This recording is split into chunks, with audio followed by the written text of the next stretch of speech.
There's a particular kind of quiet that settles over a house when the person you built your life with is gone.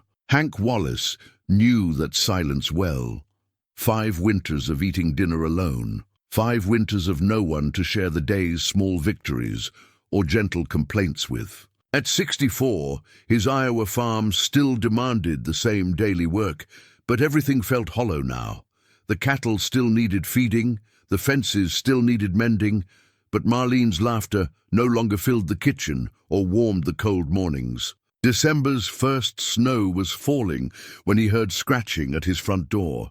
7 golden retrievers sat on his porch, their coats dusted white, tails wagging despite the bitter wind. They looked at him with desperate trust, as if they knew he was exactly the lonely soul who might take them in. Where had they come from, and why his door? Before we jump back in, tell us where you're tuning in from, and if this story touches you, make sure you're subscribed, because tomorrow I've saved something extra special for you.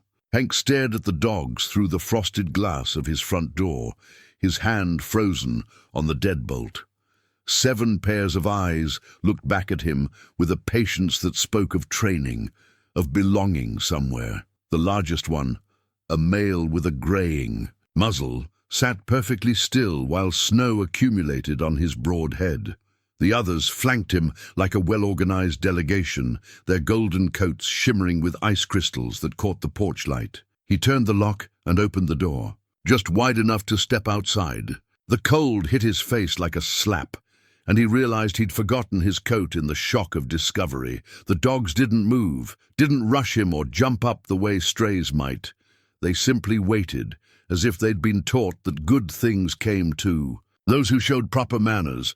Well now, Hank said, his voice rusty from disuse. He hadn't spoken aloud to anyone in 3 days, not since old Doc Peterson had stopped by to check on the cattle. Where did you folks come from? The graying dog's tail swept once against the wooden planks, a cautious greeting. Up close, Hank could see these weren't neglected animals. Their coats, though wet with snow, showed the shine of good nutrition and regular grooming. Leather collars circled their necks, though he couldn't make out any tags in the dim light. "You can't stay out here," he found himself saying, "not in this weather." As if they'd been waiting for permission, the dogs rose as one and followed him inside. They shook themselves politely on the braided rug by the door, sending droplets of melted snow across the hardwood floor that Marlene had insisted on refinishing herself 12 years ago. She'd spent 3 weekends on her hands and knees with sandpaper and stain, humming old country songs while he'd tried to convince her to hire someone. "Waste of good money, Henry Wallace," she'd said, using his full name the way she did when she'd made up her mind about something. "Besides, when we're old and grey, I want to look at these floors and remember the weekend you tried to help and ended up with more stain on your shirt than on the wood." Now the floors gleamed in the overhead, light, unmarked by children's scuffed shoes or muddy paw prints until tonight. The dogs moved through his living room like they belonged there, sniffing politely at the furniture, but not claiming any space for themselves. They were waiting for his lead, he realized, waiting for him to tell them what came next. Hank walked to the kitchen, and they followed in a loose formation that suggested they were accustomed to moving as a group. Under the bright fluorescent lights, he could see them clearly for the first time. 4 males and 3 females, all golden retrievers, but with subtle differences in size and coloring. The largest male was nearly white with age, while the smallest female was deep red gold. They ranged in age from what looked like barely 2 years to the elder statesman who'd sat so patiently on the porch. "Let's see about those collars," he murmured, kneeling beside the nearest dog, a gentle-eyed female with feathery fur that reminded him of wheat in late summer. She stood perfectly still as he examined her collar, revealing a small brass nameplate. "Daisy," he read aloud, and her ears perked forward. "Well, hello, Daisy." One by one he checked their tags. Daisy, Lily, Rose, Tulip, Iris, Jasper, and the big male, Sage. Flower names, all of them, chosen by someone with a sense of poetry. But the tags held no phone numbers, no addresses, just the names and a small paw print etched beneath each one. His stomach growled, reminding him that he'd skipped lunch again, something Marlene would have scolded him for. She'd been the keeper of regular meals, of routines that structured their days. Since her death, he'd grown careless with such things, eating when hunger finally demanded it, sleeping when exhaustion overtook him in his chair. The dogs watched. As he opened the refrigerator, revealing its sparse contents, leftover beef stew from 2 nights ago, a half-empty milk jug, some wilted lettuce, and the makings for sandwiches that had been his primary diet since September. On the counter, Marlene's recipe box sat where it always had, though he hadn't opened it since the funeral. The sight of her careful handwriting on those index cards had been too much to bear in those early months, and now it had become a habit to avoid them. But the dogs were watching him with expectant faces, and he found himself reaching for the wooden box, running his fingers over the smooth surface she'd sanded and painted with cheerful yellow daisies, her favorite flower. Inside, hundreds of cards documented 42 years of marriage, from simple newlywed experiments to elaborate holiday feasts for the extended family that had slowly dwindled as relatives passed away or moved to distant cities. He pulled out a card at random, Marlene's famous beef stew for a crowd. Written in her neat cursive, it began, "When unexpected company shows up, this feeds everyone and tastes like you've been cooking all day." Below the ingredients, she'd added a note. "Don't forget to make extra cornbread. Henry always wants." A seconds, unexpected company. He looked at the 7 dogs arranged around his kitchen like they'd always belonged there, and for the first time in months, he smiled. Not the polite, careful expression he'd worn for well-meaning neighbors, but a genuine smile that pulled at muscles he'd forgotten he had. "Marlene's beef stew it is," he announced to his audience. "Though I suppose you folks might need something a bit more appropriate for dogs." He rummaged through the pantry, finding a bag of rice from some long-forgotten meal and a can of chicken broth. It wasn't much, but mixed with some of the beef from the stew, it would have to do until he could get to the store. As he moved around the kitchen, the dogs settled onto the floor in a companionable circle, not begging or getting underfoot, just keeping him company in a way he hadn't experienced since Marlene's death. The house felt different with them in it. Less empty. The familiar sounds of cooking, the sizzle of meat in the pan, the bubble of simmering broth seemed warmer somehow, more purposeful. He found himself narrating his actions the way he used to when Marlene would sit at the kitchen table, sorting mail or planning her garden while he prepared dinner. "Now your people, whoever they are, probably feed you proper dog food," he said as he stirred the improvised meal, "but this'll have to do for tonight. Can't have you going hungry. Not in my house." The largest dog, Sage, lifted his graying head and made a soft sound, not quite a whine, but something more conversational. It was as if he understood that this man was trying his best, working with what he had. As the food cooked, Hank studied his unexpected guests more carefully. They were all well-trained, that much was clear. They'd been in a home, loved and cared for by someone who'd taken the time to teach them manners and give them names that belonged in a garden rather than a kennel. Someone was missing them tonight, probably sick with worry. The thought brought a familiar pang of guilt, the same feeling that accompanied any moment of pleasure or contentment since Marlene's death. He shouldn't be enjoying this. He shouldn't find comfort in the presence of animals that belonged to someone else, someone who was undoubtedly frantic with concern. He served the dogs their dinner in a collection of mismatched bowls he found in the back of the cupboard, remnants from the days when they'd hosted summer barbecues for the church, before Marlene got sick, before their world narrowed to hospital rooms and quiet conversations about things they couldn't change. The dogs ate with the same polite restraint they'd shown all evening, not wolfing their food, but eating gratefully, completely. When they finished, they looked at him expectantly, and he realized they were waiting for his next decision. In their patient faces, he saw a trust that was both humbling and terrifying. They'd chosen him somehow, out of all the farms in the county. They'd found their way to his door on the coldest night of the winter so far, And now they were looking to him to decide what came next.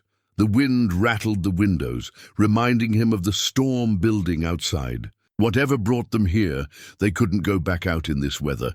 Tomorrow he'd call around, post signs, do the right thing, but tonight they were his responsibility. "I suppose you'll need somewhere to sleep," he said, looking around the living room.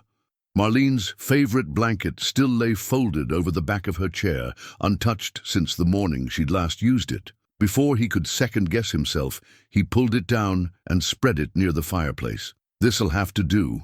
The dogs moved toward the blanket like they'd been waiting for his permission, arranging themselves in a comfortable pile of golden fur and gentle breathing. The sight of them there, peaceful and content, should have felt like a violation of something sacred. Instead, it felt like the first right thing he'd done in 5 years. Hank turned off the kitchen lights and stood in the doorway, watching them settle for the night. Tomorrow would bring decisions and phone calls and probably the end of this strange, sweet interlude. But for now, for the first time since Marlene's death, he wasn't alone in his house. For now, that was enough. Hank woke to the smell of coffee and the sound of movement in his kitchen. For one disorienting moment, muscle memory took over, and he expected to find Marlene humming at the stove, her grey hair catching the morning light as she prepared their breakfast. The reality crashed over him like cold water. He lived alone, had lived alone for 5 years, and no one else had a key to his house. Then he remembered the dogs. He pulled on his robe and walked to the kitchen, where he found all 7. Golden retrievers arranged in a semicircle around Marlene's favorite blanket. They'd claimed it completely, their fur mingling with the soft blue wool she'd wrapped around herself during those last difficult months. The sight should have angered him. That blanket was precious, untouchable, a relic of their final days. Together. Instead, he felt something crack open in his chest, a loosening he couldn't quite name. The dogs looked up as he entered, tails beginning their morning greeting. Sage, the patriarch, stretched and approached with the dignity of age, pressing his graying muzzle gently against Hank's hand. The gesture was so familiar, so much like the way Marlene used to reach for him in the mornings, that he had to swallow hard against the sudden tightness in his throat. "Good morning to you too," he managed, scratching behind Sage's ears. The dog leaned into the touch with obvious pleasure, and Hank found himself wondering when he'd last touched another living thing with tenderness. Months, probably, maybe longer. He made coffee with hands that shook slightly, whether from the cold morning air or something deeper he couldn't say. The dogs watched his movements with intelligent eyes, and he realized they were probably hungry. The makeshift meal from the night before wouldn't be enough, and his cupboards held nothing suitable for 7 large dogs. "I'll have to go to town," he told them, surprised by how natural it felt to speak aloud after so many months of silence. "Find out where you belong." The words tasted wrong in his mouth.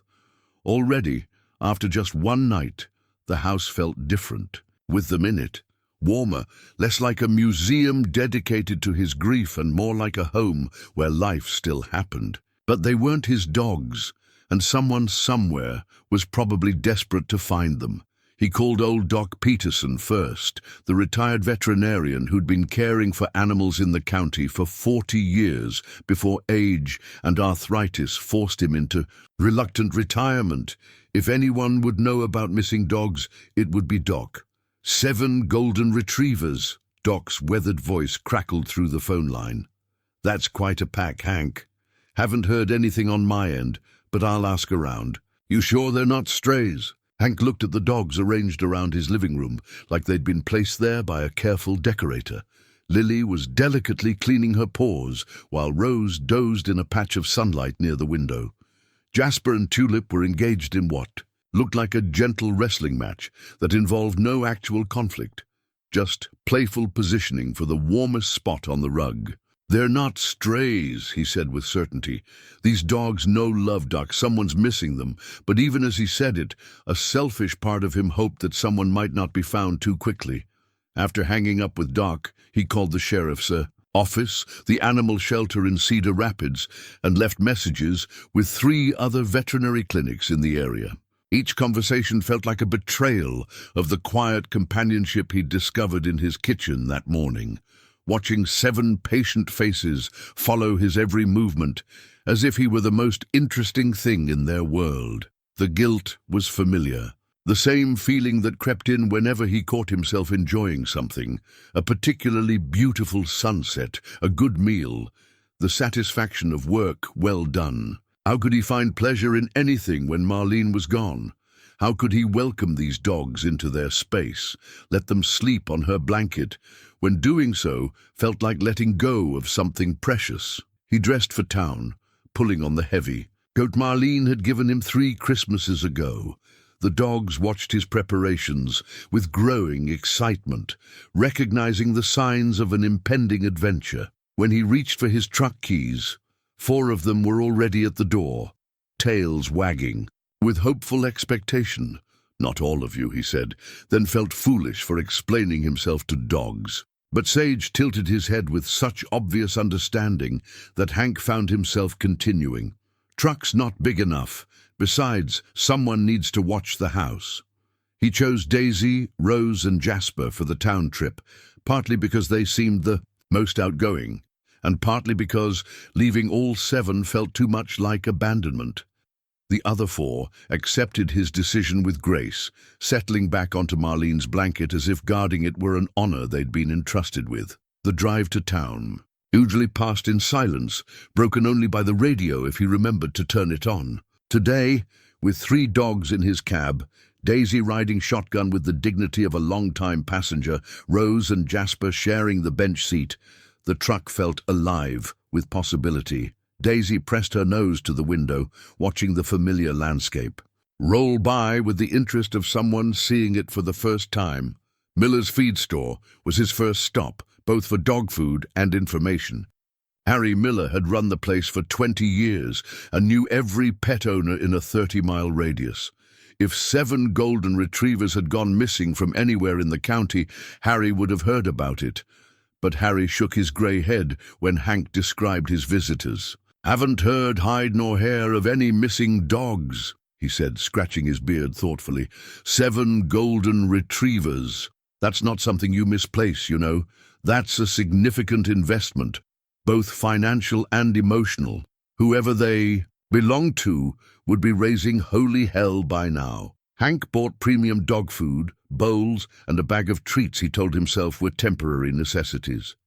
The dogs waited in the truck with perfect patience, not even trying to follow him into the store. When he returned, Jasper had his head resting on Daisy's back, while Rose kept watch through the rear window, as if they'd assigned themselves specific duties in his absence. The veterinary clinic was next, a small practice run by Dr. Sarah Chen, who'd moved to town about 6 months ago from somewhere in California. Hank had heard people talking about her at the diner. Young, competent, and patient with both animals and their anxious owners. He'd never had reason to meet her until now. The clinic smelled of antiseptic and something floral. Lavender, maybe. Or jasmine. Dr. Chen emerged from an examination room as they entered, her dark hair pulled back in a practical ponytail, her smile genuine and unforced. She couldn't have been more than 35, with an easy confidence that reminded him of Marlene in her teaching days, when she could command a classroom of rowdy teenagers with nothing more than a raised eyebrow and a patient smile. "You must be Mr. Wallace," she said, extending her hand.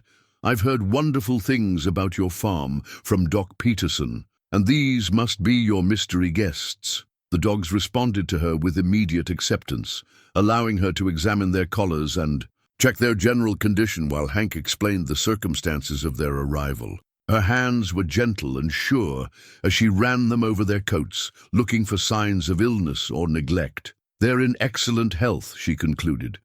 "Well-fed, well-groomed, and beautifully trained. Someone has invested considerable time and love in these animals. I'm surprised no one's reported them missing." "That's what I can't understand," Hank said. "Dogs like these don't just appear out of nowhere." Dr. Chen studied his face with the same careful attention she'd given the dogs. "Sometimes they do. she said quietly. Sometimes they show up exactly where they're needed most. Something in her tone suggested she spoke from experience, but before he could ask what she meant, the bell above the door chimed and another client entered with a limping cat. Dr. Chen promised to call around to other practices and animal shelters, and Hank found himself reluctant to leave the warmth of her clinic.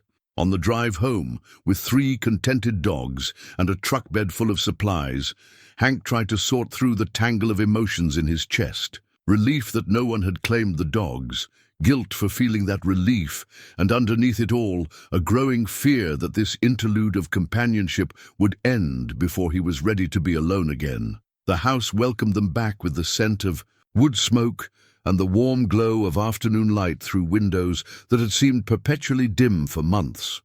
The 4 dogs who'd stayed behind greeted their returning packmates with gentle enthusiasm, and all 7 settled into the living room, as if they'd never lived anywhere else. As Hank prepared their dinner, he caught himself humming one of Marlene's old songs, something he hadn't done since her funeral. The sound surprised him, emerging unbidden while he measured food into 7 new bowls. The dogs waited patiently, and when he set their dinner down, they ate with the same polite restraint they'd shown the night before.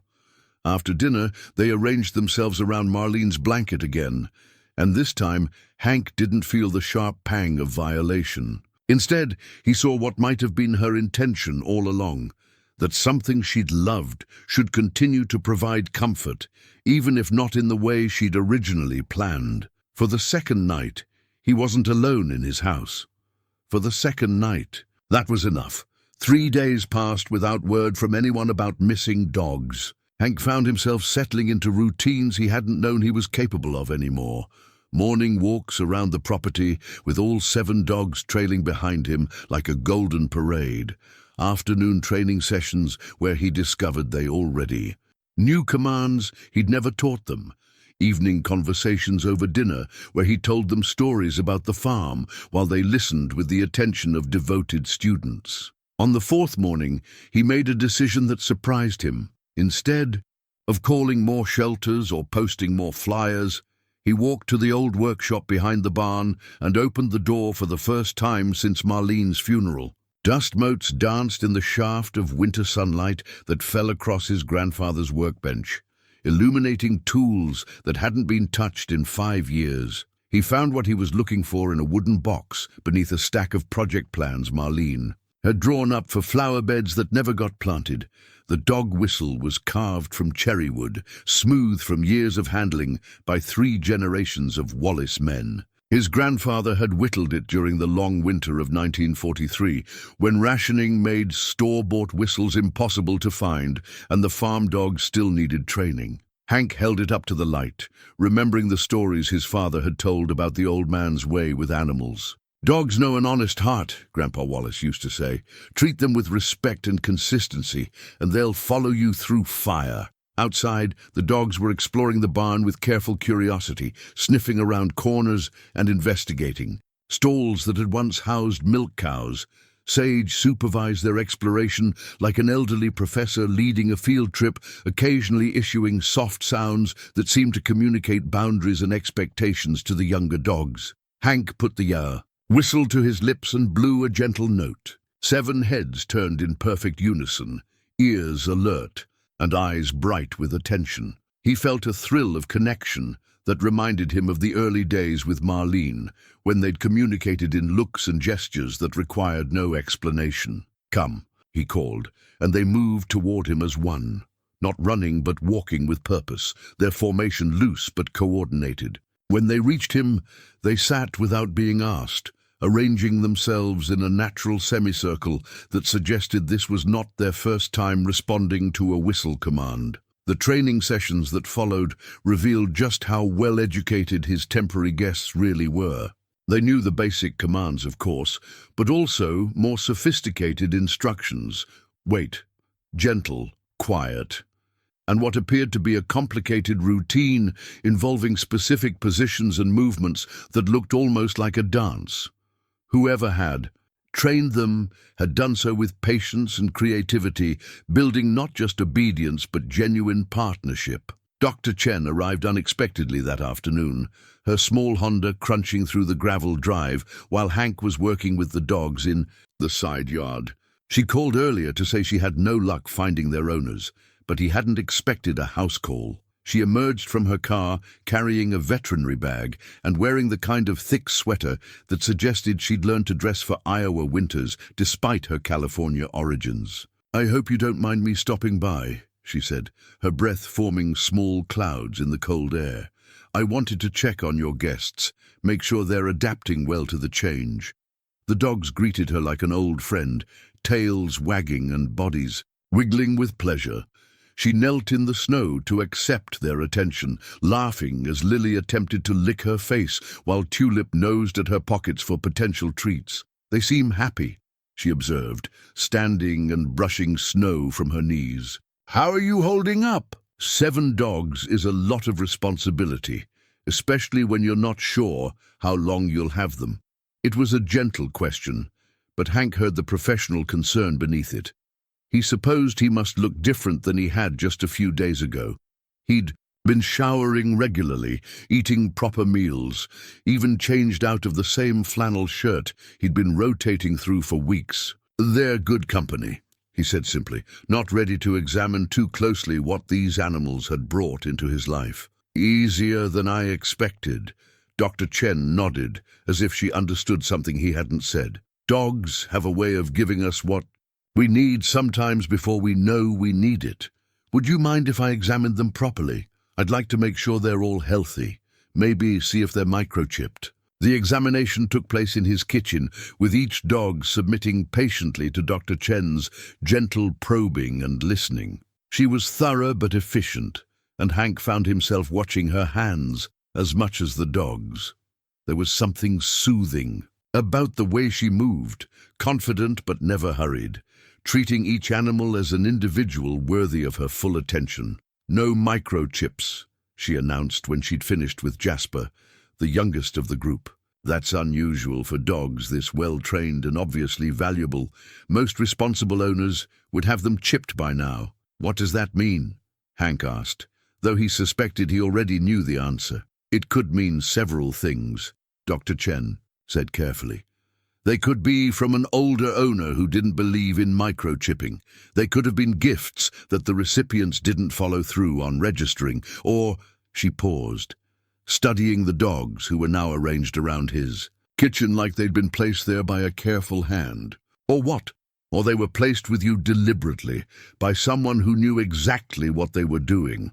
The possibility had occurred to him, but hearing it spoken aloud made it seem more real and somehow more mysterious. Who would have such intimate knowledge of his situation?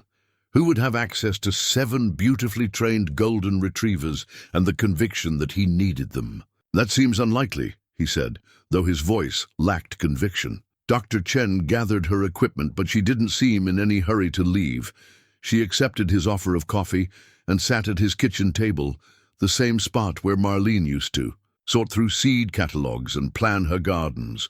The dogs settled around them like living furniture, content to doze in the warm kitchen while the adults talked. "I moved here 6 months ago," Dr. Chen said, wrapping her hands around her coffee mug. "From Sacramento. My husband died in a car accident last year, and I couldn't stand staying in the house we'd shared, couldn't bear the sympathy of friends who didn't know what to say." Hank looked at her with new understanding. She was younger than Marlene had been when they'd lost her, but grief was grief. Loss was loss. "I'm sorry," he said, meaning it. "Thank you. The thing is, I thought moving to a small town would be easier somehow, simpler, but loneliness follows you wherever you go, doesn't it? It's not about the place." She was right, of course. He'd lived in the same house for 42 years, surrounded by neighbors and community members who cared about him, and he'd never felt more isolated than he had these past 5 years. "These dogs," Dr. Chen continued, gesturing toward the peacefully sleeping pack, "they're a gift. I don't know who sent them or why, but I know a gift when I see one. The question is whether you're ready to accept it." Before he could respond, Sage lifted his graying head and looked directly at Hank, with eyes that seemed to hold decades of wisdom. The old dog's tail thumped once against the floor. a gentle reminder that some questions answered themselves, if you were brave enough to listen. The boy appeared on a Tuesday afternoon, standing at the edge of Hank's property line, like he was weighing the consequences of trespassing. He couldn't have been more than 12, all elbows and knees in clothes that suggested hand-me-downs from older siblings. A faded backpack hung from his narrow shoulders, and his dark hair stuck up in cowlicks that no amount of maternal smoothing could tame. Hank was splitting kindling behind the house when he spotted the kid, hammer raised mid-swing. The dogs had noticed him first, of course. Their heads were already turned in the boy's direction, ears alert, but bodies relaxed. Whatever they sensed in this young visitor posed no threat. "Can I help you with something?" Hank called, setting down the hammer and wiping his hands on his jeans. The boy startled like he'd been caught in some mischief, then seemed to remember that he hadn't actually done anything wrong yet. He took a tentative step onto the property, his eyes fixed on the dogs, who were beginning to show interest in this new development. "Are those your dogs?" the boy asked, his voice carrying the crack and uncertainty of adolescence. "They're staying with me for a while," Hank replied, which had become his standard explanation for a situation he couldn't quite define himself. "There are 7 of them." It wasn't a question, but an observation delivered with the wonder of someone who'd never seen such abundance in one place. "There are indeed. You want to meet them?" The boy's face lit up with a joy so pure and unguarded that Hank felt something shift in his chest. When was the last time he'd seen that expression? When was the last time he'd been the cause of such unrestrained happiness in another person? "Really, they won't bite, these dogs," Hank shook his head. "They're gentler than most people I know. Come on over." The introduction was like watching magic unfold. The boy approached with the mixture of eagerness and caution that marked someone who dreamed of this moment but never dared hope it would happen. The dogs, sensing his nervous excitement, responded with their most welcoming behavior: soft eyes, gentle tail wags, and patient stillness that invited touch. Daisy made the first move, padding over to the boy and sitting directly in front of him. She looked up at his face with such obvious invitation that he couldn't help but smile, reaching out with trembling fingers to touch her golden head. The moment of contact seemed to unlock something in both of them. The boy's tension melted away as Daisy leaned into his touch, and soon he was surrounded by 7 furry bodies, all vying for his attention.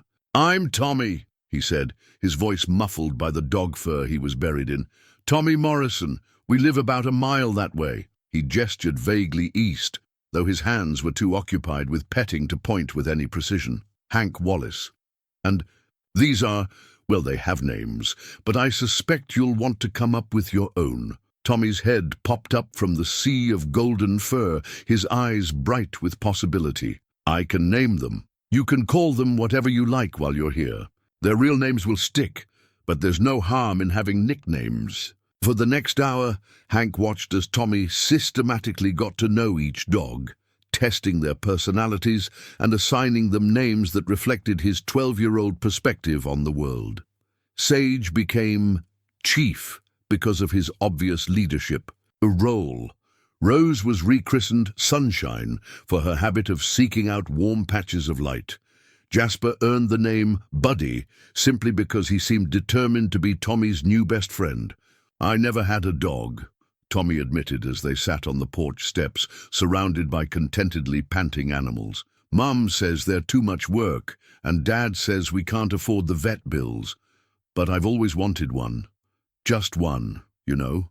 I never imagined 7. The longing in his voice was achingly familiar. Hank remembered being that age, dreaming of puppies, while his practical father explained the realities of farm economics and responsibility. He'd gotten his first dog at 16, a border collie named Rex, who'd lived to be 14, and taught him more about loyalty than any human ever had. "What do your parents think about you being over here?" Hank asked, realizing he should probably be more concerned about unsupervised children on his property.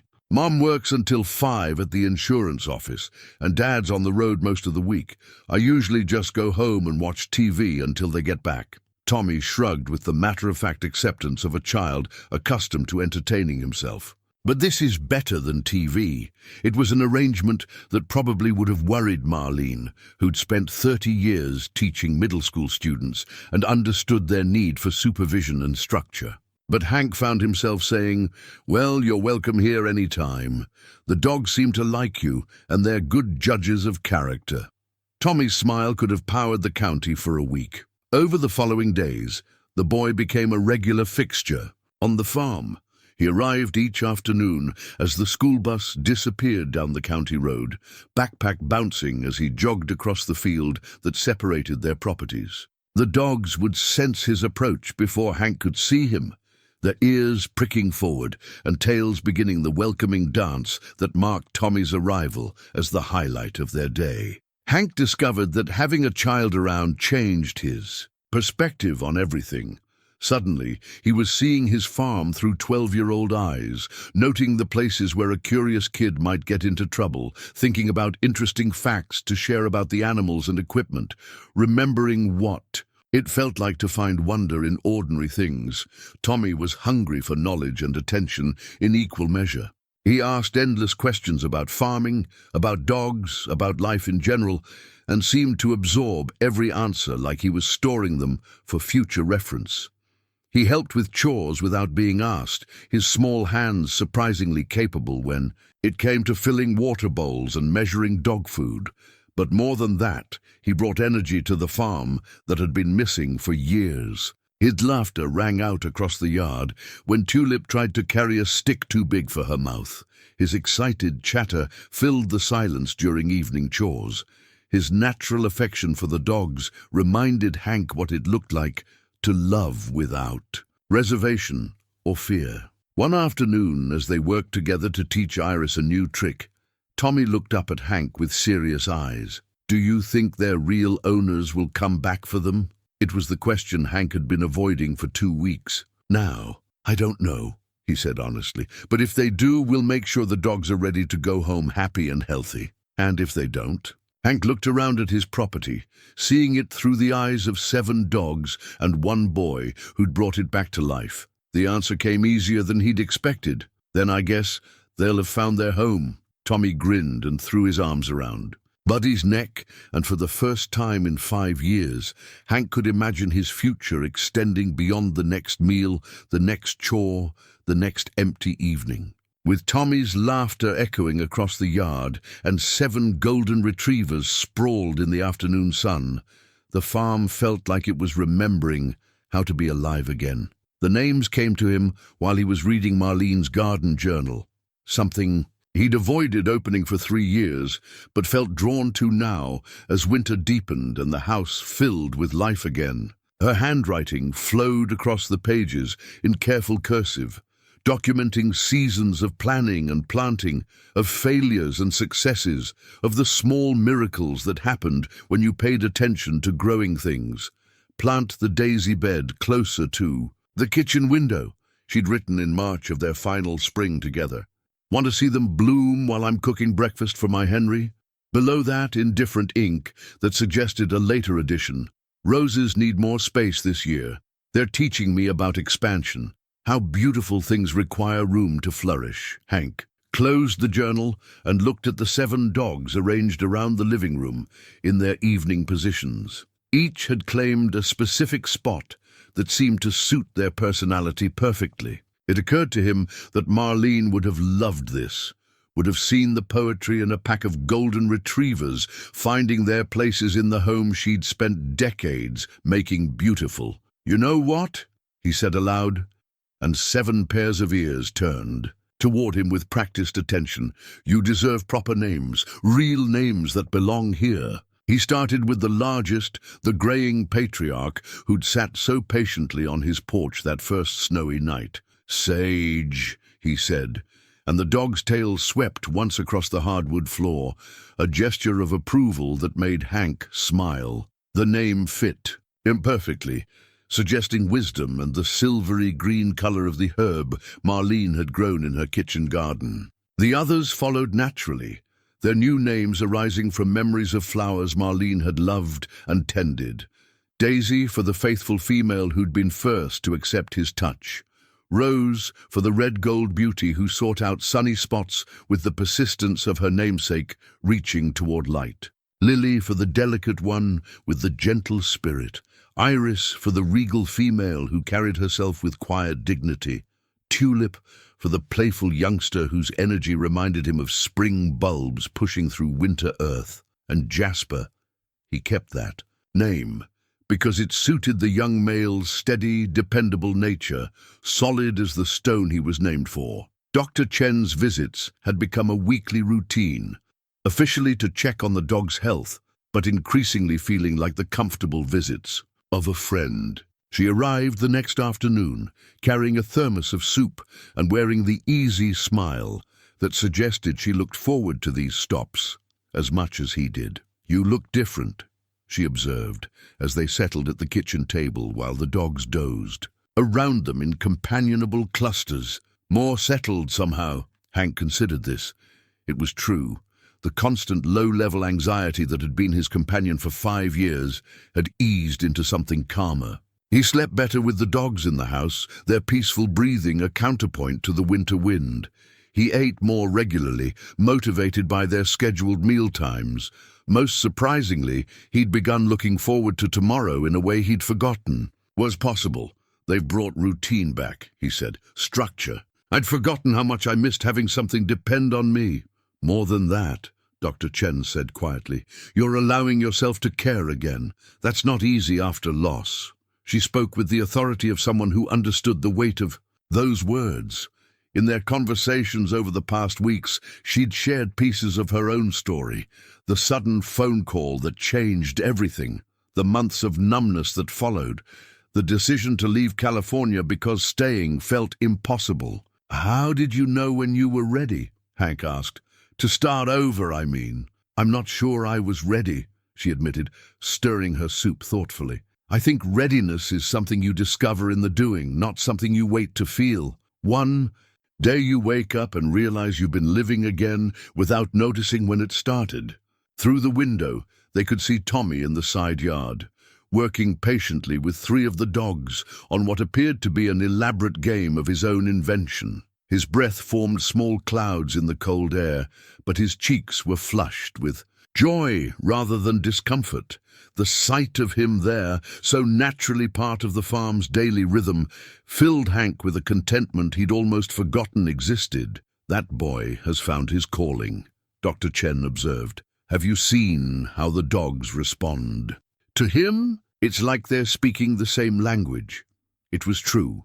Tommy had developed an intuitive understanding of each dog's personality and preferences. He knew that Lily needed gentle encouragement while Jasper thrived on challenges. He'd figured out that Rose loved having her ears rubbed in a specific way, and that Tulip could be calmed from any excitement by a particular tone of voice. "His parents don't know what to make of it," Hank said. "They're good people, but they're practical. They see dogs as expenses, not companions. Tommy sees something else entirely." "What do you see when you look at him with them?" Hank watched as Tommy successfully guided all 3 dogs through what looked like an obstacle course made of overturned buckets and an old plank. Their coordination was remarkable, as if they'd been working together for months rather than weeks. "I see myself. At that age," he said finally, "before life taught me to be cautious about loving things. Before I learned that everything you care about can be taken away." Dr. Chen nodded, understanding flickering in her dark eyes. "But they haven't been taken away, have they? You've been given a second chance at caring." That evening, after Tommy had reluctantly headed home for dinner and Dr. Chen had continued on her rounds, Hank sat in Marlene's chair for the first time since her funeral. The dogs arranged themselves around him like they'd been waiting for this moment, sensing perhaps that something significant was happening. The chair still smelled faintly of her perfume, a light floral scent that had been as much a part of her as her laugh or her way of humming while she worked in the garden. For 3 years, he'd preserved it like a shrine, untouchable and sacred. Now, surrounded by 7 warm bodies and the gentle sounds of their breathing, it felt less like a memorial and more like a place where love had lived and might live again. Sage approached and rested his graying muzzle on Hank's knee, looking up with eyes that held depths of understanding no human had ever matched. In that moment, Hank realized that grief and love weren't opposites. They were partners in the dance of a full life. You couldn't have one without risking the other, and perhaps that risk was what made both emotions so precious. He reached for Marlene's garden journal again, turning to a page near the end where her handwriting had grown shaky, but no less determined. The secret to a beautiful garden, she'd written, is knowing when to plant and when to let go.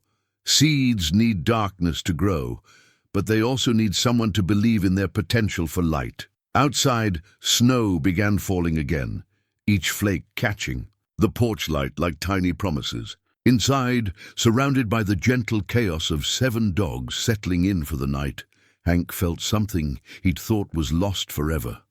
Hope for the season to come. The unfinished scarf emerged from Marlene's sewing basket like an accusation wrapped in soft blue wool. Hank had been looking for the repair kit she'd kept for mending work clothes when his fingers found the knitting needles and the carefully wound skein of yarn she'd been working with during those final weeks. The scarf was perhaps 2 feet long, each stitch perfectly even despite the tremor that had begun to affect her hands near the end. He held it up to the winter light streaming through the kitchen window, remembering how she'd worked on it during the quiet hours of her final autumn. "For you," she'd said when he'd asked about the color choice, "something to keep your neck warm when I can't do it myself." The memory should have brought the familiar stab of loss, but sitting there surrounded by 7 dogs who'd somehow made grief feel less like a weight and more like a companion, he felt something different. Not the absence of Marlene, but the presence of her love, continuing in ways she'd never imagined. Lily padded over and sniffed delicately at the wool, her golden head tilting with curiosity. The other dogs watched from their various positions around the kitchen, and Hank realized they were waiting to see what he would do with this remnant of a task left undone. "She was making this for me," he told them, surprised by how natural it felt to share the story. Had about 3 more weeks to go when he stopped. Not because the words were too painful, but because they weren't necessary. The dogs understood loss in the way that animals do, accepting it as part of the natural order without the complicated grief that humans carried. Dr. Chen found him that afternoon, attempting to hold the knitting needles with the same grip he'd seen Marlene use thousands of times. His large, work-calloused fingers looked absurd, manipulating the thin metal tools, but he was determined to master the basic movements she'd made look effortless. "Learning to knit?" she asked, settling at the table without invitation, a familiarity that had developed naturally over their weeks of friendship. "Trying to finish something she started," Hank said, not looking up from his awkward attempts. "To create even stitches doesn't seem right to leave it undone." Dr. Chen watched his efforts for a few minutes, then reached across the table and gently adjusted his hand position. "Like this," she said softly. "My grandmother taught me when I was 8. Said idle hands were the devil's playground, but busy hands could pray without words." Her guidance made an immediate difference. The yarn began to behave under his fingers, forming stitches that, while not perfect, at least resembled the pattern Marlene had established. The repetitive motion was soothing in a way he hadn't expected, creating a meditative rhythm that quieted the constant chatter in his mind. "She would have loved this," Dr. Chen observed, gesturing toward the dogs who'd arranged themselves around. The kitchen like living furniture, 7 golden retrievers sleeping in her kitchen while you learned to knit. It's exactly the kind of beautiful chaos she would have embraced. Hank paused in his stitching, considering this. Marlene had always been the one to bring home strays, not just animals, but people who needed feeding, students who needed extra help, neighbors going through difficult times. Their house had been a gathering place for anyone who needed warmth, and she'd never once complained about the extra work or expense. She used to say our home was meant for filling up, he remembered aloud. Said empty rooms were just opportunities waiting to happen. And now look around you. He did, seeing his kitchen through her eyes. Tommy's backpack hung on the hook by the door, where children's coats had once waited. Dr. Chen's medical bag sat on the counter next to a thermos of soup she'd brought to share. 7 dogs dozed peacefully on rugs and blankets, their gentle breathing, the soundtrack to domestic contentment. For the first time in 5 years, his house felt like a home again. The conversation turned to the upcoming Winter Festival, an annual community event that Hank hadn't attended since Marlene's death. Dr. Chen mentioned it casually, but he could hear the invitation in her tone. I don't really do social gatherings anymore, he said, focusing intently on his knitting to avoid meeting her eyes. I know, she said gently. Tommy told me. He also told me he's never been to the festival because his parents work that weekend and he doesn't want to go alone. The manipulation was so transparent and well-meaning that Hank couldn't help but smile. You're not very subtle, Dr. Chen. Sarah, she corrected. And subtlety is overrated when it comes to helping people reconnect with their community. Tommy arrived as if summoned, bursting through the door with the enthusiasm of someone who'd been thinking about dogs all day at school. He stopped short. When he saw Hank with the knitting needles, his young face cycling through confusion, curiosity, and finally acceptance with the quick adaptability of childhood. Are you making something? Tommy asked, dropping his backpack and approaching the table with 7 dogs trailing behind him like a golden wake. Finishing something, Hank corrected, holding up the scarf so Tommy could see Marlene's careful stitches alongside his own less perfect attempts. My wife started this before she died. Thought it was time I learned to complete it.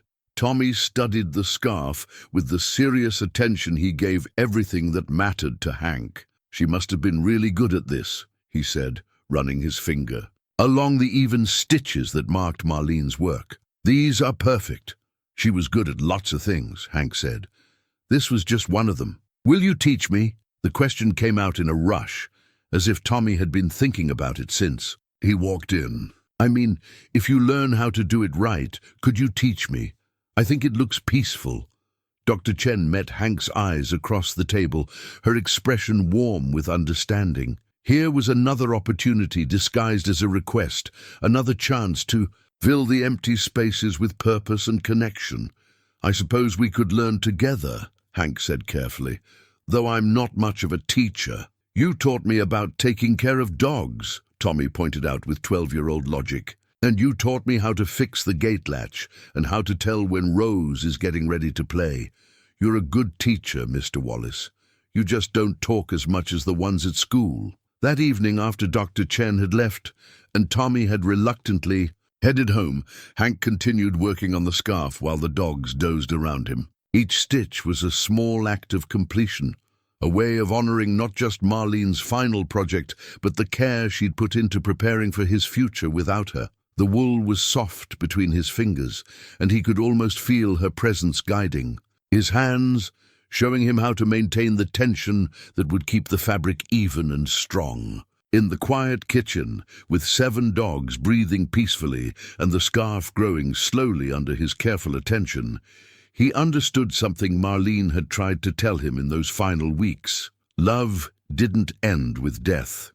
It transformed, becoming something that could be passed along, shared with others, woven into new patterns that honored the original while creating something entirely new. The scarf he was completing would never be exactly what she'd envisioned, but it would be something more, a collaboration across the boundary of loss, proof that caring hands could finish what loving hearts had begun. The phone call came on a Thursday morning while Hank was teaching Tommy the basic knit stitch, both of them hunched over their needles with the concentration of surgeons performing delicate operations. 7 dogs sprawled around the kitchen table, and the winter sun streamed through windows that seemed brighter somehow than they had in years. Mr. Wallace, this is Margaret Hutchins from Cedar Falls. I believe you have my father's dogs. Hank's hands stilled on his knitting, and he felt something cold settle in his stomach. Beside him, Tommy looked up with worry creasing his young features, already sensing that this moment would change everything.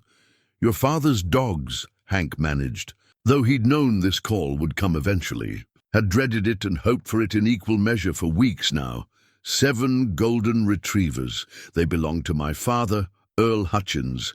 He passed away 3 weeks ago, and the dogs, well, they disappeared the night after his funeral. I've been searching for them ever since. Tommy's eyes went wide with understanding and loss. Without thinking, he reached out and placed his small hand over Hank's free one, a gesture of comfort that squeezed Hank's heart in ways he couldn't have expected. "I'm so sorry for your loss," Hank said, meaning it completely. "The dogs are safe here. They're well cared for." "I know they are." Margaret's voice carried a warmth that surprised him. "Mr. Wallace, would it be possible for me to come see you? Today, if that works. There are things about my father and these dogs that I think you should know." She arrived 3 hours later, driving a sensible sedan that looked like it had seen many miles, but received careful maintenance. Margaret Hutchins was perhaps 50, with greying brown hair pulled back in a practical ponytail, and her father's eyes, kind and intelligent, with the depth that came from understanding both joy and sorrow. The dogs greeted her like a long-lost family member, their tails wagging with genuine excitement as she knelt in the snow to accept their enthusiastic welcome. But even as they celebrated her arrival, Hank noticed they kept looking back at him, as if checking to make sure he wasn't going anywhere. "They remember me," Margaret said, scratching sage behind his ears while Lily pressed against her side. "But they've bonded with you, haven't they? Dad would be so pleased." Tommy had positioned himself strategically between Margaret and the dogs, not possessive exactly, but protective. His young face showed the struggle between politeness and the fear of losing something precious he'd never expected to have. "Come inside," Hank said, fighting his own reluctance to continue this conversation. "We should talk." In the kitchen, surrounded by the evidence of their new life together, dog beds and toys, Tommy's backpack on its hook, the knitting project, still spread across the table, Margaret told them a story that reframed everything they thought they understood about the past 3 weeks. "Dad was a Vietnam veteran," she began, accepting the coffee Hank offered with hands that trembled slightly. "He came back from the war different than he'd left, the way so many of them did. PTSD, though they didn't call it that then. He struggled for years with nightmares, with feeling disconnected from civilian life." She paused to sip her coffee, gathering her thoughts or perhaps her courage. "The dogs saved him. He started training golden retrievers as therapy animals about 20 years ago, working with other veterans who were struggling the way he had. These 7 were his masterpiece. Not just well-trained, but intuitive about human emotion in ways that seemed almost supernatural." Tommy leaned forward, completely absorbed in the story. Even the dogs seemed to be listening, their ears perked and their attention focused on Margaret's quiet voice. When Dad got his cancer diagnosis 6 months ago, he knew his time was limited. But he worried about the dogs. They weren't just pets to him, they were healers with a purpose that shouldn't end just because he was gone. "What kind of purpose?" Hank asked, though he was beginning to understand. Helping people who'd lost their way, people dealing with grief, isolation, trauma, the kinds of pain that medicine can't always reach. Margaret's eyes found Hank's across the table. Dad spent his final weeks researching. He talked to Doc Peterson, to people at the church, to longtime residents who knew the community's stories. He was looking for someone specific. The pieces were falling into place, with a clarity that was both wonderful and terrifying. He was looking for me. He was looking for someone who understood loss, who had the space and the heart to care for 7 large dogs, and who needed them as much as they would need him. Margaret's smile was gentle and knowing. "Dad was very thorough in his research, Mr. Wallace. He knew about your wife's death, about how you'd withdrawn from the community, about the farm that had grown too quiet for its own good." Tommy's hand found Hank's again, and this time Hank didn't hesitate to squeeze back. The boy's loyalty and understanding in this moment meant more than he could express. "The night after Dad's funeral," Margaret continued, "I loaded all 7 dogs into my van and drove them here. I let them out at the end of your driveway and watched them walk up to your porch like they'd been coming home for years. Dad had trained them to find the right person, you see, to recognize someone who needed what they had to offer." "You mean this was planned?" Tommy's voice cracked with emotion. "They were supposed to find Mr. Wallace? They were supposed to find someone who would love them and let them do what they were born to do, heal broken hearts and remind lonely people that they're not alone." Margaret looked around the kitchen, taking in the evidence of lives that had become intertwined. "I'd say they succeeded." Hank felt tears threatening for the first time since Marlene's funeral. But they weren't tears of sadness. They were something else entirely: gratitude, wonder, and the overwhelming recognition of a gift he'd never known he needed. "Why didn't you tell me this from the beginning?" he asked.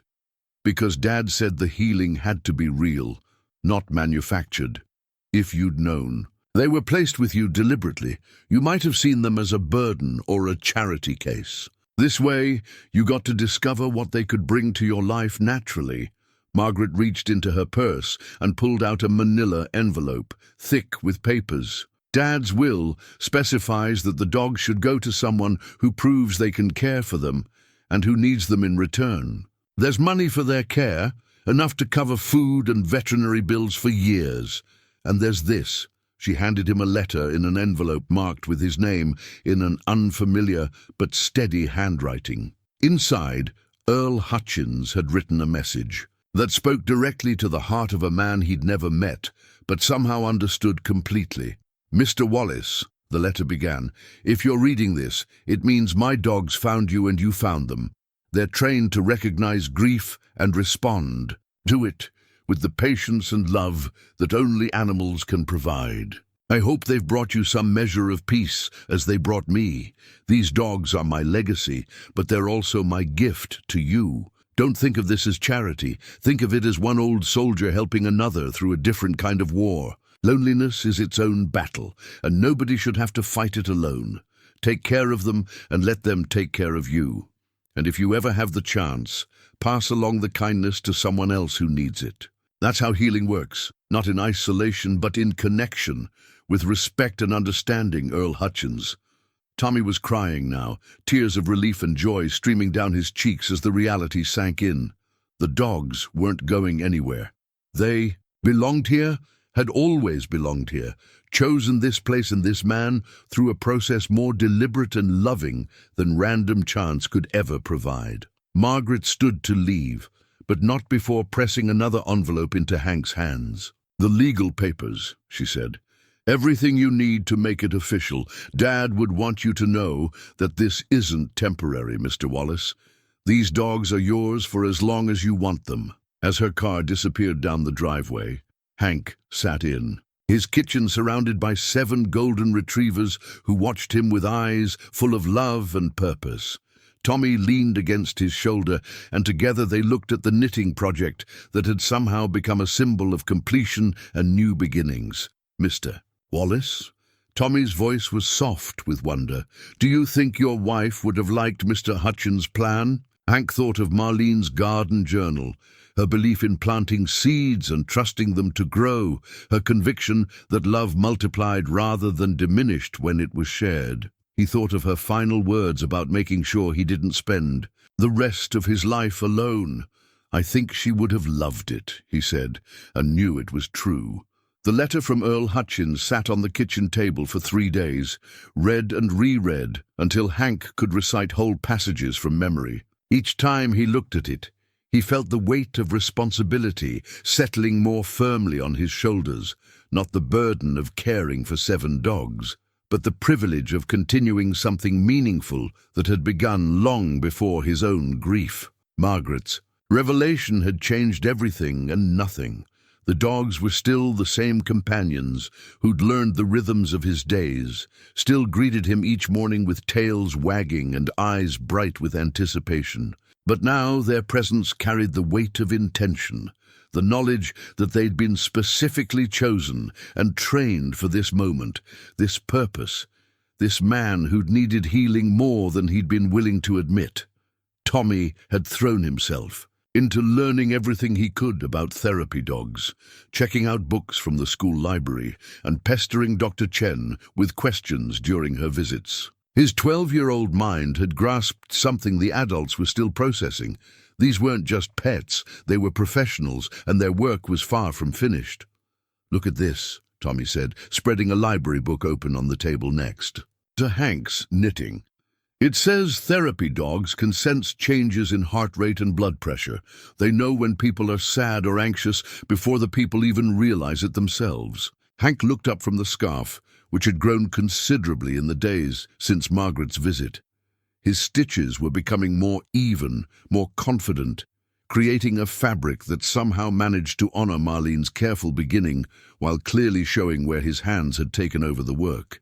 "That explains a lot," he said, thinking of how Sage always seemed to appear at his side during the quiet moments when grief threatened to overwhelm him, how Lily had a gift for settling beside him just when the house felt too empty, how all 7 dogs seemed to understand the difference between his genuine smiles and the polite expressions he'd worn for years. Dr. Chen, Sarah, he'd been trying to remember to think of her as Sarah, had become a daily visitor rather than a weekly one, though they'd both maintained the pretense that her stops were purely professional. Today, she'd arrived with a slow cooker full of stew and an armload of books about animal-assisted therapy that she claimed were for her own education. "The winter festival is this weekend," she mentioned casually as they worked together to set the table for 3, a routine that had developed naturally over the past weeks. "Tommy's been asking about it every day."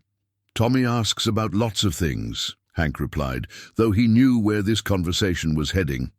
"He's never been to a community event like that. His parents work weekends, and he's too young to go alone." Sarah's tone was carefully neutral, but Hank could see the gentle manipulation in her dark eyes. He mentioned it might be nice to have someone to go with. The winter festival was a tradition that went back 30 years in their small town, a celebration designed to break up the long months between Christmas and spring. Marlene had loved it, dragging him every year to sample homemade pies, listen to amateur musicians, and catch up with neighbors they hadn't seen since harvest time. Since her death, he'd avoided it completely, unable to face the sympathy and careful questions of well-meaning friends. But now, looking at Tommy's hopeful face as the boy helped portion out the stew, Hank felt something shift in his chest. The festival wasn't just about his own discomfort anymore. It was about giving a lonely kid the chance to experience something joyful, to be part of a community celebration with people who cared about him. "I suppose we could make an appearance," he said carefully, and watched Tommy's face light up like Christmas morning. "Really? All of us? Even the dogs?" "Especially the dogs," Sarah said, meeting Hank's eyes with a smile that held layers of meaning. "I think people would love to meet them." The days leading up to the festival passed in a blur of preparation that felt both exciting and terrifying. Hank found himself thinking about seeing people he'd avoided for years, about answering questions about the dogs and his new life, about stepping back into a community he'd withdrawn from when grief made social interaction feel impossible.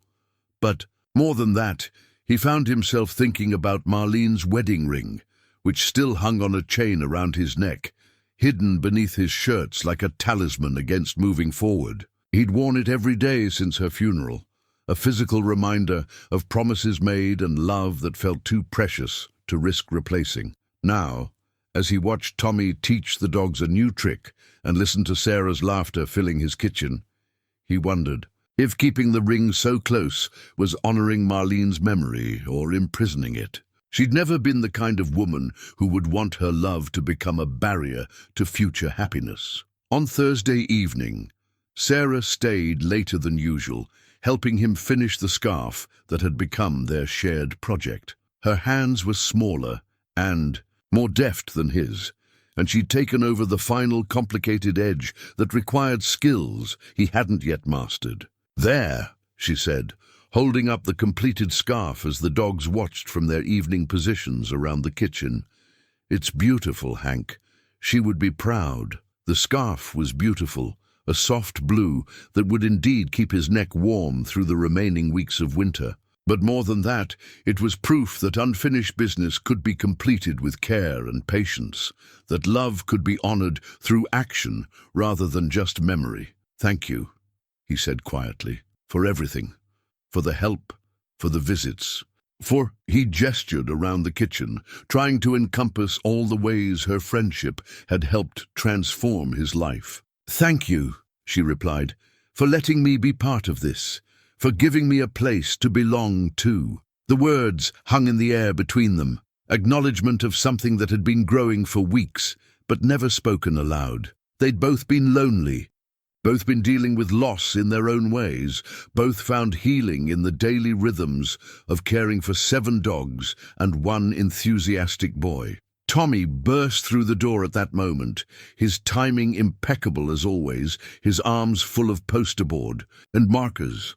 "I made signs," he announced proudly, "for the festival. People are going to want to know about the dogs. So I made information signs about therapy animals and how they help people feel better." The signs were crafted with 12-year-old enthusiasm and surprising attention to detail. Tommy had researched facts about golden retrievers, about animal-assisted therapy, about the ways dogs could provide comfort to people dealing with various challenges. Each poster was decorated with careful drawings and written in his neat handwriting. Clearly a labor of love. "These are wonderful, Tommy," Sarah said, examining each sign with the attention it deserved. "You've done real research here." "I want people to understand that they're not just regular dogs," Tommy explained earnestly. "They're special.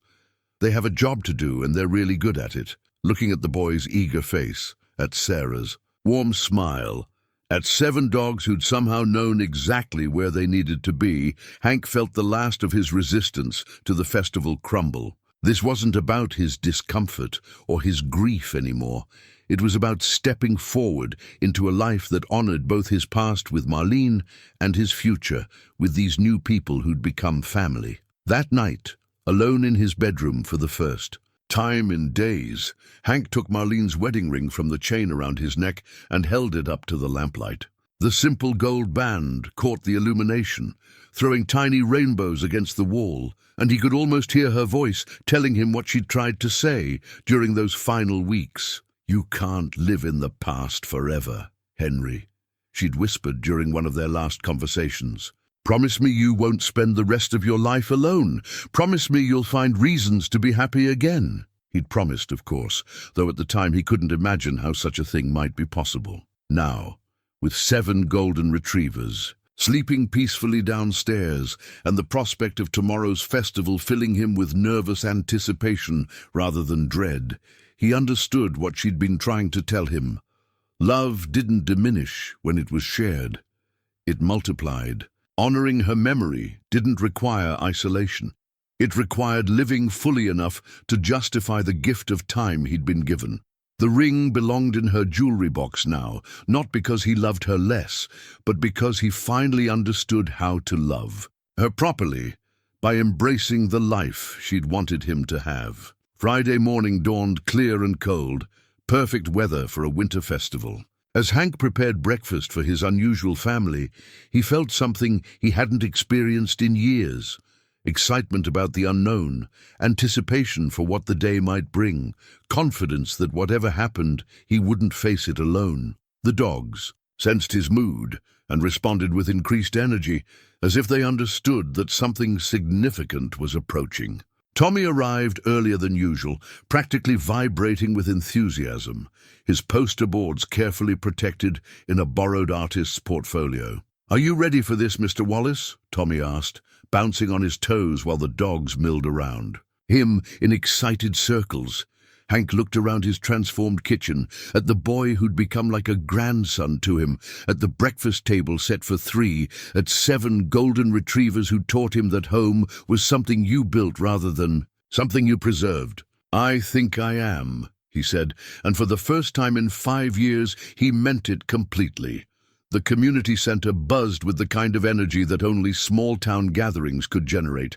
Part reunion, part celebration, part gentle competition over whose apple pie deserved the blue ribbon. Hank stood in the parking lot with 7 golden retrievers on leashes, Tommy clutching his poster boards, and Sarah beside him wearing the kind of smile that suggested she was as nervous and excited as he was. "There are a lot of people in there," Tommy observed, his earlier enthusiasm tempered by the reality of actually walking into a crowded room full of adults who would want to talk to him. "There are," Hank agreed, feeling his own social muscles protest after years of disuse.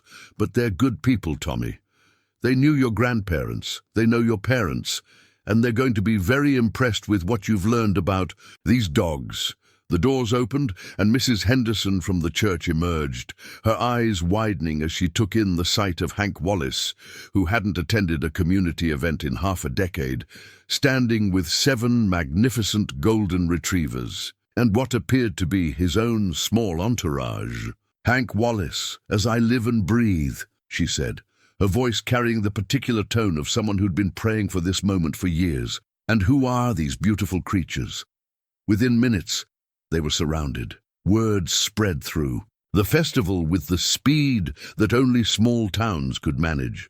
And soon there was a crowd of people eager to meet the dogs and hear their story. Tommy rose to the occasion magnificently, setting up his posters and launching into explanations about therapy animals with the confidence of a born teacher. "This is Sage," Tommy said, introducing the patriarch to a group of elderly farmers who'd known Hank since childhood. "He's the leader, and he's specially trained to help people who are feeling sad or lonely. He can tell when someone needs comfort even before they know it themselves." Hank watched, amazed, as his shy young friend transformed into an educator, fielding questions about dog behavior and training techniques with knowledge that impressed even the adults. Sarah moved through the crowd beside him, adding veterinary expertise to Tommy's enthusiasm, and together they created an impromptu educational exhibit that drew more attention than the pie competition. But it was the dogs themselves who stole the show. Each one seemed to understand their role perfectly, approaching different people with the specific type of comfort they needed. Iris gravitated toward the elderly women, resting her head against their knees with gentle patience. Jasper found the children, engaging them in careful play that somehow managed to be energetic without being overwhelming. Rose positioned herself near the teenagers, who hung back at the edges of adult conversations, offering them the non-judgmental companionship that adolescents craved. "They really do know," marveled Doc Peterson, scratching Lily behind the ears while she leaned into his touch with obvious pleasure. "I've never seen animals this attuned to human emotion." Earl Hutchins knew what he was doing when he trained them. The mention of Earl's name brought nods of recognition from several people in the crowd. Veterans, mostly. Men who'd served in different conflicts, but understood the particular challenges that followed soldiers home. They gathered around Sage with the reverence due to an animal who dedicated his life to healing the wounds that medicine couldn't reach. "Earl used to bring them to the VFW sometimes," said Bill Morrison, Tommy's grandfather, his weathered hands gentle on Tulip's golden coat. "Never said much about what they did, but you could see it in how they worked. These dogs saved lives. Hank, maybe not in the dramatic way we think about saving lives, but in the quiet way that matters just as much." As the afternoon wore on, Hank found himself relaxing into conversations he'd avoided for years. People asked about the farm, about how he was managing, about what it meant to suddenly have 7 dogs in his life. But the questions weren't intrusive or pitying. They were the genuine inquiries of neighbors who cared and wanted to understand. Sarah stayed close, not because he needed protection, but because they'd become partners in this strange new adventure. When someone asked about the dog's veterinary care, she stepped forward with professional authority. When children wanted to know if the dogs could do tricks, she deferred to Tommy's expertise. When elderly community members shared stories about their own beloved pets, she listened with the attention of someone who understood. that these memories were precious. The highlight came when Tommy was asked to give an informal presentation about therapy dogs to the entire gathering. Standing on the small stage, usually reserved for announcements about church suppers and volunteer fire department fundraisers, he spoke with passion and knowledge about animals who dedicated their lives to human healing. The most important thing about therapy dogs, Tommy said, his young voice carrying clearly through the packed room, is that they don't judge. They don't care if you're sad or scared or angry. They just know you need comfort and they give it. Mr. Hutchins trained these dogs to recognize when people are hurting, and Mr. Wallace is helping them continue that work. The applause was genuine and sustained, and Hank felt tears threatening as he watched this boy, his boy really, in all the ways that mattered, share something beautiful with their community. Sarah's hand found his, squeezing gently, and he didn't pull away. As the formal presentations ended and people began gathering around the food tables, Hank realized something profound had happened. He wasn't an outsider looking in anymore, wasn't the grief-stricken widower people whispered about with well-meaning concern. He was part of something again, part of a community that had waited patiently for him to find his way back, part of a family that had grown organically around 7 golden retrievers and 1 exceptional boy. Christmas morning arrived with the kind of crystalline beauty that made Iowa winters worth enduring. Fresh snow had fallen overnight, transforming the farm into something from a holiday card, and the dogs woke with the excitement of creatures who understood that special days called for special energy. Hank stood in his kitchen, preparing Marlene's traditional Christmas breakfast for the first time since her death. The recipe card was propped against the flour canister, her handwriting as familiar as his own heartbeat. Christmas morning French toast, for when the house is full of love and laughter. The house was indeed full. Sarah had arrived early, bringing fresh orange juice and homemade cinnamon rolls that filled the kitchen with warmth and sweetness. Tommy had been there since dawn, officially sleeping over for the first time, his sleeping bag arranged on the living room floor, surrounded by 7 furry guardians who'd appointed themselves his protection detail. It smells like Christmas used. 2, Tommy said, appearing in the kitchen doorway in pajamas and slippers, his hair sticking up in directions that suggested a night of good sleep despite sleeping on the floor. Hank understood exactly what he meant. There was something about the combination of cinnamon and vanilla, of bacon sizzling and coffee brewing, of voices and laughter and dogs padding around on hardwood floors that created the essence of holiday morning. It had been missing from his house for 5 years, but now it was back, different than before but no less precious. Sarah moved around the kitchen with the easy familiarity of someone who belonged there, setting the table with the good china that hadn't been used since Marlene's final Christmas. The dogs arranged themselves in their morning positions, but with an added alertness that suggested they knew this day was different, special, worthy of their best behavior. "Before we eat," Hank said, pulling 3 wrapped packages from beneath the tree that Tommy had insisted they put up the week before, "there are some things I want you both to have." Tommy's gift was wrapped in newspaper comics, the way Marlene used to wrap presents for the children in her classes. Practical but personal. Inside was a leather-bound journal with Tommy's dog training notes embossed on the cover in gold lettering. "For recording everything you learn about working with the dogs," Hank explained, as the boy ran his fingers over the smooth leather with reverence. "I thought you might want to document their progress, maybe start thinking about what you want to study when you're older." "You mean like becoming a veterinarian?" Tommy's voice was soft with wonder. "I mean like becoming whatever kind of person works with animals and helps them help people. There's more than one way to make that kind of difference in the world." Sarah's gift was smaller but no less meaningful. A delicate silver necklace, with a pendant shaped like a golden retriever. "I saw it in Cedar Rapids," Hank said, suddenly unsure of himself. "Thought it might, if you don't like it—" "It's perfect," she interrupted, her eyes bright with tears as she lifted her air so he could fasten the chain around her neck. Absolutely perfect. Their gifts to him were equally thoughtful. Tommy had made a photo album documenting the dog's first months on the farm, each picture carefully labeled with names, dates, and small observations about their personalities. Sarah's gift was a subscription to a magazine about therapy animals, along with information about certification programs for handlers. "In case you decide you want to make this official," she said, "turn what you're already doing into something formal." The idea had occurred to him, actually. The festival had shown him how much need there was in their community for the kind of comfort the dogs provided. Elderly people in nursing homes, children in hospitals, veterans struggling with invisible wounds, all could benefit from spending time with animals trained to recognize and respond to human pain. As they sat around the table sharing Marlene's Christmas breakfast, Hank felt something settle into place in his chest.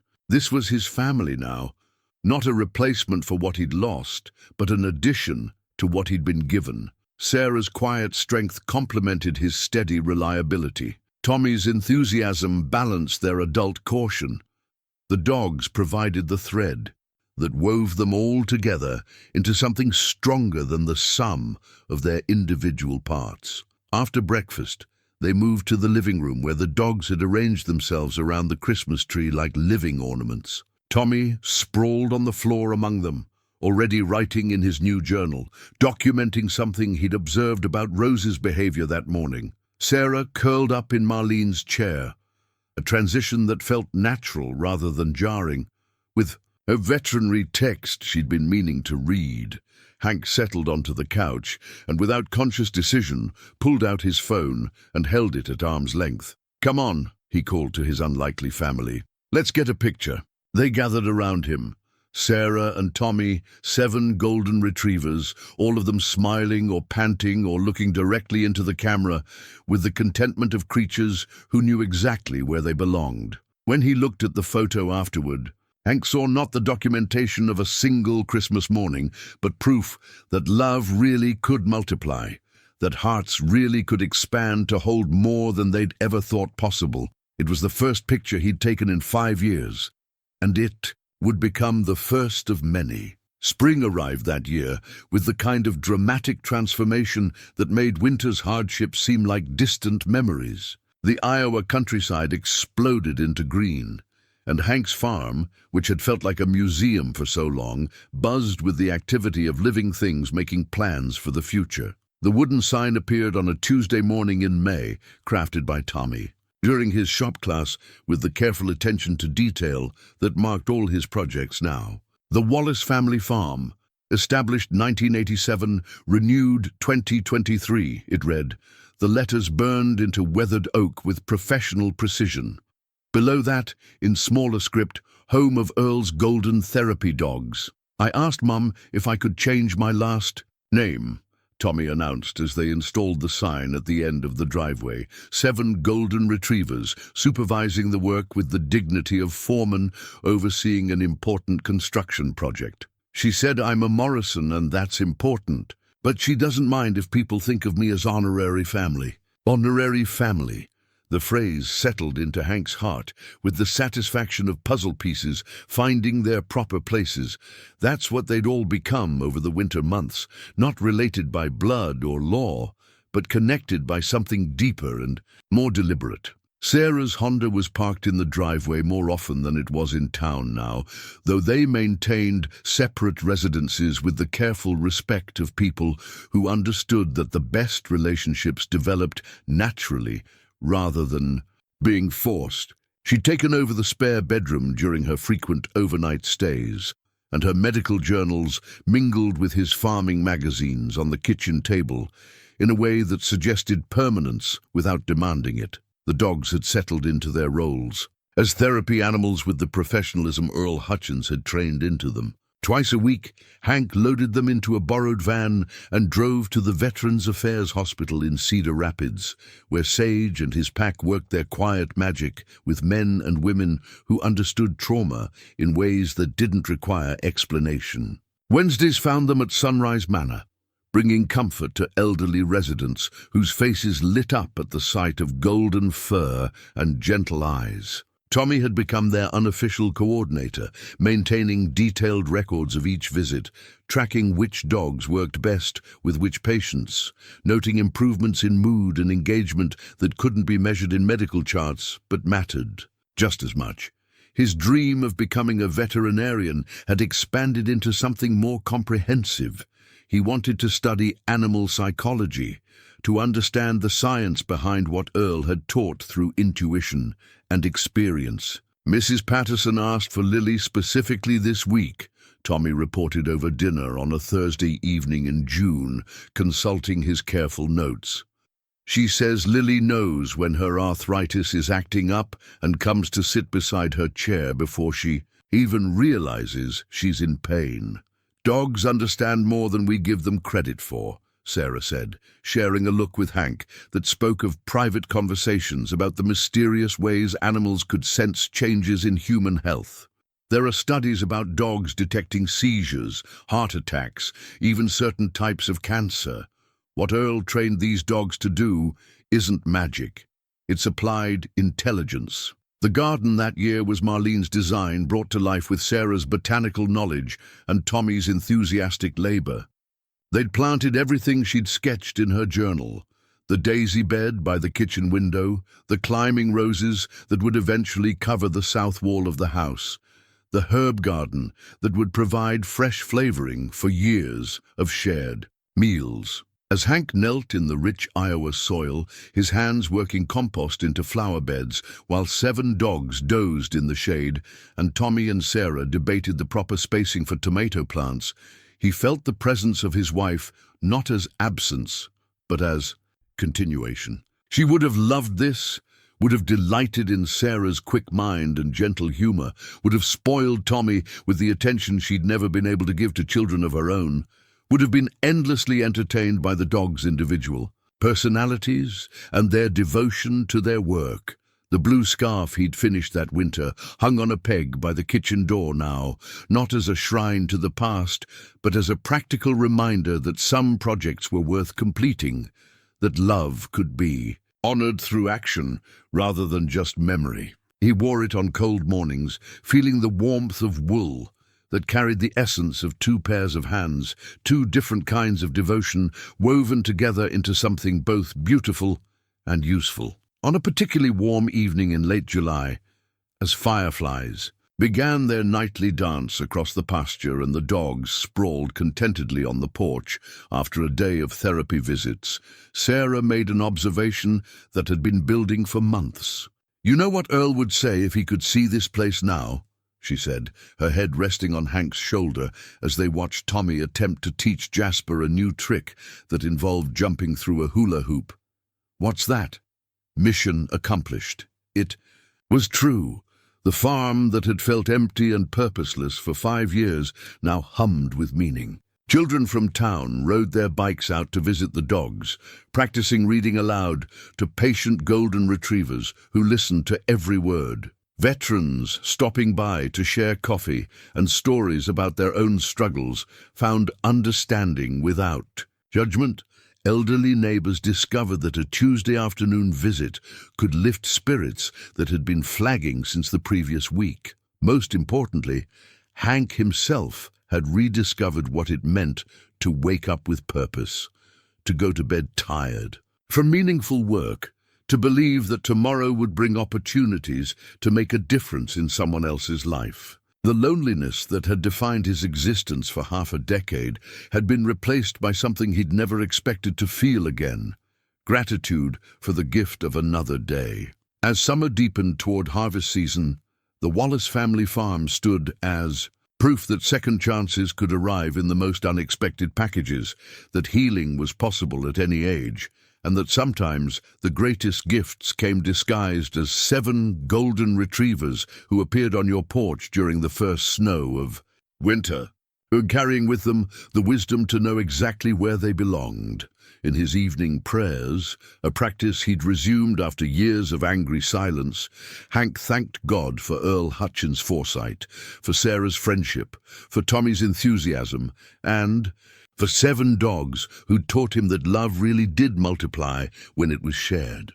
Most of all, he thanked Marlene for the example she'd set, for showing him that a life well lived created ripples that extended far beyond one person's time on earth. The house was never silent anymore, filled as it was with laughter and conversation, with the soft sounds of dogs dreaming and the comfortable rustle of people who'd learned to call each other family. In the kitchen, where Marlene's recipe box still sat on the counter, now supplemented by Sarah's vegetarian dishes and Tommy's experimental attempts at cookies, the coffee pot was always full and the table always set for whoever might need a place to belong. And in the quiet moments just before sleep, surrounded by the gentle breathing of 7 golden retrievers and the knowledge that tomorrow would bring new opportunities to heal and be healed, Hank Wallace understood that this was what Marlene had been trying to tell him in those final weeks. That love never really ended. It just found new ways to express itself, new hearts to fill, new purposes to serve. Sometimes those purposes arrived on your doorstep on a snowy December night, patient and wise and perfectly trained to recognize a lonely soul who needed exactly what they had to offer. Sometimes the greatest gifts really did come when you weren't looking for them, brought by angels with golden fur and the kind of unconditional love that could transform an empty house into a home, a broken heart into a healed one, and a man who'd given up on tomorrow into someone who couldn't wait to see what the next day would bring.